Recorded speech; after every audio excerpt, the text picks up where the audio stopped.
असलामुअलैकुम। मैं हाँ ਤੁਹਾਡਾ ਮੇਜ਼ਬਾਨ ਮੁਹੰਮਦ ਉਮਾਰ। ਅੱਜ ਫਿਰ ਮੈਂ ਤੁਹਾਡੇ ਵਾਸਤੇ ਇੱਕ ਹੋਰ ਸਟੋਰੀ ਲੈ ਕੇ ਆਇਆ। ਉਮੀਦ ਹੈ ਤੁਹਾਨੂੰ ਪਸੰਦ ਆਵੇਗੀ। ਹਾਂ, ਤੇ ਮੇਰੀ ਹਰ ਸਟੋਰੀ ਸਬਕ ਆਮੂਜ਼ ਹੁੰਦੀ ਹੈ। ਤੇ ਅਗਰ ਮੇਰੀ ਸਟੋਰੀ ਤੁਹਾਨੂੰ ਠੀਕ ਲੱਗੇ ਤਾਂ ਮੇਰੇ ਚੈਨਲ ਨੂੰ ਸਬਸਕ੍ਰਾਈਬ ਕਰੋ, ਲਾਈਕ ਕਰੋ ਤੇ ਸ਼ੇਅਰ ਕਰੋ।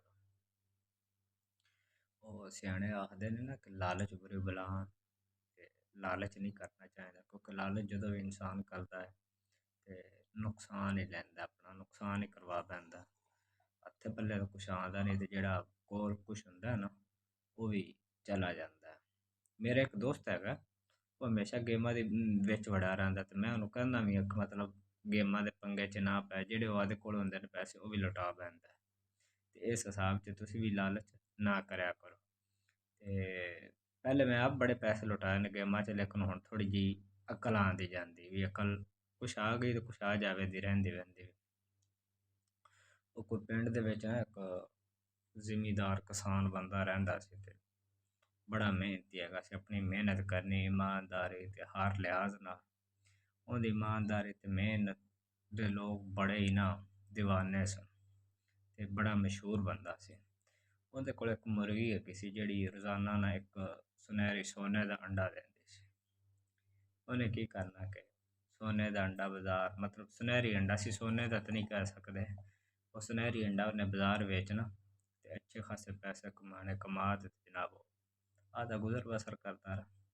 ਵਕਤ ਗੁਜ਼ਰਦਾ ਰਿਹਾ, ਕੋਈ ਮਤਲਬ 6 ਮਹੀਨੇ ਸਾਲ ਗੁਜ਼ਰ ਗਏ।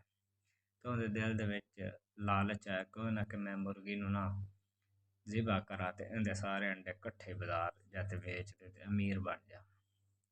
ਖੈਰ ਉਹਨੇ ਇਸੇ ਤਰ੍ਹਾਂ ਕੀਤਾ, ਮੁਰਗੀ ਪਕੜੀ, ਜ਼ਿਬਾ ਕੀਤੀ। ਜਦੋਂ ਜ਼ਿਬਾ ਕੀਤੀ ਤੇ ਵਿੱਚ ਤੇ ਸ਼ਾਇਦ ਖੁਦਾ ਵਾਲੀ ਨਹੀਂ ਨਿਕਲੀ।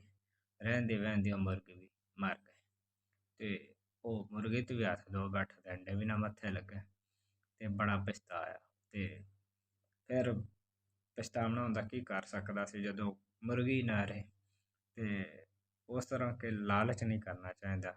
ਜਿੰਨਾ ਤੁਹਾਨੂੰ ਮਿਲ ਰਿਹਾ ਨਾ ਓਨਾ ਹੀ ਮਤਲਬ ਤੁਸੀਂ ਲੈਂਦੇ ਰਹੋ ਤੇ ਬਿਹਤਰ ਹੈ।